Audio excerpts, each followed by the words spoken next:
days of uncertainty, hundreds of passengers are finally leaving two coronavirus-stricken cruise ships, and they're heading home. But not all of them. Rosa Flores is live from Fort Lauderdale. Rosa, an extensive operation underway to now get those passengers from these ships onto airplanes and on their way home. What's the progress? You know, it's an emotional one, Jim. My producer and I, Sarah Weisfelder, have been in contact with passengers and also their families.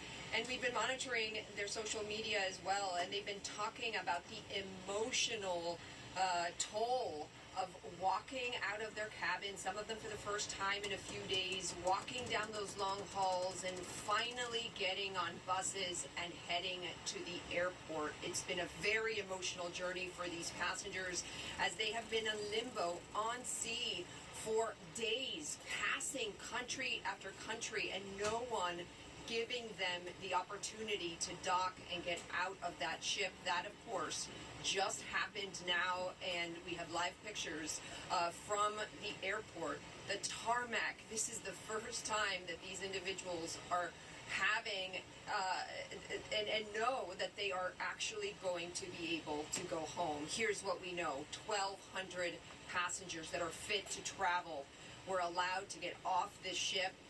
They had to wear masks, we're told, to get off the ship, and they had to get screened twice before disembarking. There are flights scheduled on Friday and on Saturday for these passengers as they finally make their journey home.